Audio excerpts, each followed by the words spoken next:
To take this even further, we'll look at an example. Let's say we have a football quarterback running 15 meters in a straight line down a playing field in 2.5 seconds. He's then hit and pushed backwards 3 meters in 1.75 seconds. He then breaks the tackle and runs straight forward again for another 21 meters in 5.2 seconds. Let's calculate the football player's average velocity for each of these 3 time intervals, and then also for the entire motion. And then on the next slide, we'll calculate his average speed for the entire motion. Now, to calculate his average velocity for each of the 3 intervals, we need to find the football player's displacement, or change in position, for each of the 3 intervals. So I'll draw that on my graph here on the left. Let's say that the football player begins right here, and he runs 15 meters. I'll show each square as 3 meters. So that'll be 1, 2, 3, 4, 5. There we go. So that was 15 meters this way. And that all happened in a time period of 2.50 seconds. So if I'm looking for the first chunk of time, the displacement, right? So if I'm calculating the velocity, the displacement over time is our formula. And how far did the football player's position change? Well, 15 meters over 2.50 seconds, which gives us a velocity of 6 meters per second down the field. It's important to include the direction because velocity is a vector, meaning it has a magnitude, 6 meters per second, and a direction, down the field. Now, for the second chunk, I'll show that in blue. The football player is hit and then pushed backwards 3 meters. So I'll show that down here. Push backwards 3 meters, that'd be 1 square on my map here. And this happens, that's 3 meters in 1.75 seconds. Now, I'll show that on the right in blue.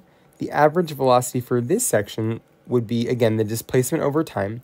What was the football player's change in position just between these 2 points? Well, he began at the 15-yard mark, right, or the 15-meter mark, and then ends up at the 12-meter mark. If this is 15, this is 9, this is 6, this is 3, and this is 0, right? This is where the football player began, right here. And he ends up at the 12-meter line. Then he went from 15 to 3. That would be a change of negative 3 meters, or you could say 3 meters to the left. That's fine too. And that would all have happened over 1.75 seconds, right? That's when he was pushed back for. So if we calculate that, we will get negative 1.7 meters per second. We'll say left on the field, or you could say up the field to show that it's the other direction. Okay, and then for the last stretch here, the football player breaks the tackle, and then, so he begins right here, runs forward for another 21 meters. I'll show that with 7 squares. 1, 2, 3, 4, 5, 6, 7. Awesome. And I'll show that with a nice green arrow right here. All right. And that is 21 meters in 5.20 seconds. So again, very similarly, my velocity there is just the displacement, so the change in his position during that time, well, that was a positive 21 meters because now this is to the right, so it's positive again. And that's going to be in 5.20 seconds. And that will give me an average velocity of around a 4.0 meters per second, again, to the right or down. Either one is fine. And so that is the average velocity for the football player for each of those sections of motion. Now, if I wanted to calculate his average velocity for the entire motion, I would need to take a look at where he started at the very beginning, so right here on my number line, and then where he ended up, so right here. If I were to just count that, that would be, let's see, 1, 2, 3, 4, 5, 6, 7, 8, 9, 10, 11 units away, and each unit is 3 meters. So that's going to be 33 meters to the right from where the football player started. Right? I'll go ahead and show this out here. So 3, 0, 3, 6, 9, 12, 15, 18, 21, 24, 27, 30, and then 33. So right there, we have it. They went from the 0 meter mark to the 33 meter mark. That means that our average velocity, if we go ahead and do the average right here, our average velocity for the whole thing was 33 meters, positive 33 meters to the right from 0 all the way to 33. And that took place over all of the times put together, right? Because that was the total time. 2.5 seconds plus 1.75 seconds plus 5.2 seconds, right? Those were the individual times for each of those little intervals of motion. So if I divide 33 by all of those times added together, I get an average velocity of 3.5 meters per second.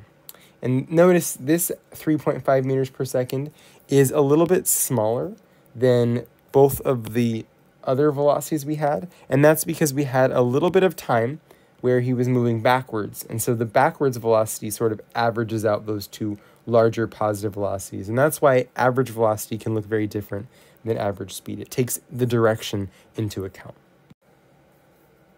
To finish this problem, we were asked to solve for his average speed for the entire motion, and that's a little bit more straightforward.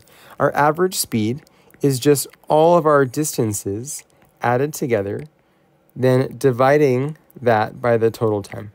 So the total distance divided by the total time. That would be all of those individual stretches of motion. 15 meters plus 3 meters, the zeros there, plus 21 meters, and that's again divided by each of those times put together. 2.5 seconds plus 1.75 seconds plus 5.2 seconds. So we have the total distance on the top divided by the total time on the bottom. And again, for distance, you never make anything negative. Distances are always positive because we're just adding up the steps that we take. Essentially, we're not keeping track of the distance. Distance is a scalar, not a vector, so we don't care about the direction. Okay, so this is 15 plus 3 plus 21. That's going to give us, let's see, 39 meters. And that is, again, going to be divided by these 3 times added together. And so we'll get 9.45 seconds. Put that into my calculator, and I will get an answer of 4.13 meters per second. And that is my, again, average speed. All right. This concludes our video on speed and velocity. Please take a look at Canvas to apply what you've learned in this video.